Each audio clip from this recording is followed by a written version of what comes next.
Hi hello welcome back to lucky lady Varamahalakshmi ఛానల్కి. ఈరోజు మనం చెప్పుకోబోయే స్టోరీ నేమ్ గడసరి అత్త సొగసరి కోడళ్ళు.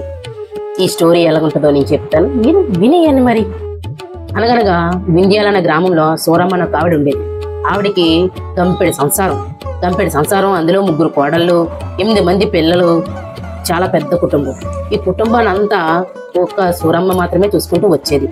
సూరమ్మ వ్యాపారాలు చేసేది, పొలం పనులు చూసుకునేది, ఓ పక్కన ఆర్థికంగా కూడా వడ్డీ వ్యాపారం చేస్తూ ఉండేది. ఒకరోజు సూరమ్మకి ఇంత సంసారాన్ని నడుపుకొస్తున్నాను, ఇంత కుటుంబాన్ని నడిపిస్తున్నాను, ఇదంతా చక్కబెట్టుకుంటున్నాను, మరి నా తదనంతరం ఈ కుటుంబాన్ని అంతా ఎవరు బాగా చూసుకుంటారో అని ఆలోచన వచ్చింది.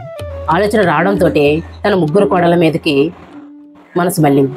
చూడగా వారి 3 తెలివైన వారే, మంచి చక్కగా నేర్పరిలే. కానీ 3కి ఏ బాధ్యతలు అప్పచెప్పాలో తెలియక సూరమ్మ చాలా బాధపడుతూ ఉండేది. ఈ క్రమంలో సూరమ్మ ఒక రోజు ఏం చేసిందంటే, ఇదే క్రమంలో తను 6 నెలలు తీర్థయాత్రకి వెళ్ళాలని నిర్ణయించింది. ఈ 6 నెలల్లోని ఏ కొడలు ఏ బాధ్యత సక్రమంగా నెరవేర్చగలదా అని ఆలోచించి తను ఒక ఆలోచన వచ్చింది. ఆ ఆలోచన అమలు చేద్దామని, అదే విధంగా చేద్దామని ఆలోచించాను. తను తీర్థయాత్రకి వెళ్తూ 3 కోడళ్ళని పిలిచి తను తల కుంచుడు పెసలిచ్చింది. 3కి 3 కొంచాలు కొలిసి పెసలిచ్చి, 6 నెలలు నేను తీర్థయాత్రలకు వెళ్తున్నాను, మీరు ఈ పెసల్ని దాయండి అని చెప్పేసి తను తీర్థయాత్రలకు వెళ్ళింది.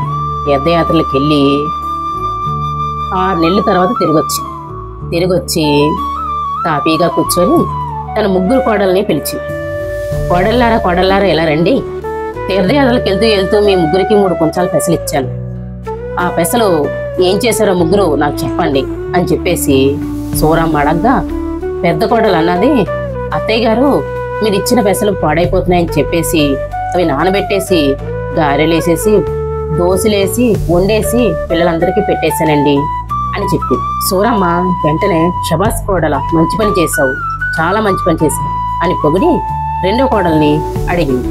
నువ్వేం చేసావు కోడల ఆ కుంచుడు పెసల్ని అని అడగ్గా, అత్తయ్య గారండి అవి అలా దాస్తే పాడైపోతాయని చెప్పేసి మీ అబ్బాయి చెప్పి అవి పొలంలో చల్లమన్నాయి, అవి పంట పండడానికి రెడీగా ఉన్నాయి అని చెప్పేసి 2వ కోడలు అంది. వెంటనే సూరమ్మ సంతోషించి, శబాస్ కోడల, మంచి పని చేశావు, ఏది పాడవకుండా జాగ్రత్తగా పెరగడానికి పెద్ద చేయడానికి ఆలోచించావు, శబాస్ అని చెప్పేసి మెచ్చుకోండి. 3వ కోడలను అడిగింది, కోడల నీకిచ్చిన పెసలు ఏం చేసావు అని అడిగింది. ఆవిడ వెంటనే, అత్తయ్య గారు మీరు ఇచ్చినవి ఎండలో పెట్టి బాగా ఎండబెట్టి పాడవకుండా ముందు కొట్టి ఒక డబ్బాలేసి దాసి అటుకు మీద ఎట్టానండి అత్తయ్య గారు, కావాలంటే తెస్తాను వెంటనే తెచ్చి చూపించగానే అత్తయ్య గారు సంతోషపడిపోయారు. శబాస్ కోడల, మంచి పని చేసావని మెచ్చుకోండి. 3 విధాలుగా తను ఇచ్చిన పెసల్ని ఉపయోగించారు.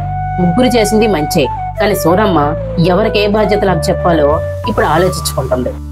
ఆ రాత్రి అంతా ఆలోచించి 3 కోడళ్ళు చేసింది మంచి పని. 3 కూడా పెసల్ని పాడవకుండా మంచిగానే ఉపయోగించారు. కానీ 3కి 3 బాధ్యతల. సో ఇప్పుడు సూరమ్మ ఎవరికి ఏ బాధ్యత చెప్తుందో చూద్దాం. మరి ఉదయాన్నే సూరమ్మ కూర్చుంది. మళ్ళీ 3 కోడళ్ళని పిలిచింది. పెద్ద కోడల, చిన్న కోడల, 3వ కోడల, రండి ఇలా రండి అని చెప్పేసి పిలిచి 3కి 3 బాధ్యతలు అప్పచెప్పడానికి సిద్ధమయ్యింది. పెద్ద కోడలకి వంటింటి పని అప్పచెప్పింది.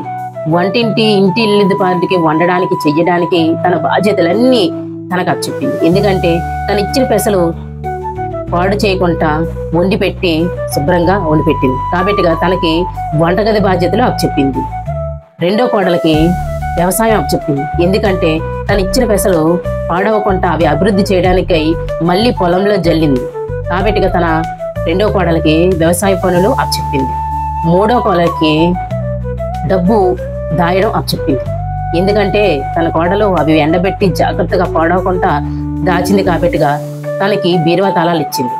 డబ్బంతా బీరువాలో జాగ్రత్తగా దాయగలదు, దాన్ని వృధా ఖర్చులు కాకుండా కాపాడగలదు అని చెప్పేసి చిన్న కోడల మీద నమ్మకంతో బీరువా తాళాలు చిన్న కోడలకు అప్పచెప్పింది. ఈ విధంగా సూరమ్మ తన బాధ్యతలు తన 3 కోడలకి అప్పచెప్పి తన శాశ్వత జీవితం సంతోషంగా హాయిగా జీవించడం మొదలుపెట్టింది. ఈ స్టోరీ ఎలాగుంది ఫ్రెండ్స్? నచ్చితే లైక్ చేయండి, షేర్ చేయండి, సబ్స్క్రైబ్ చేసుకోండి.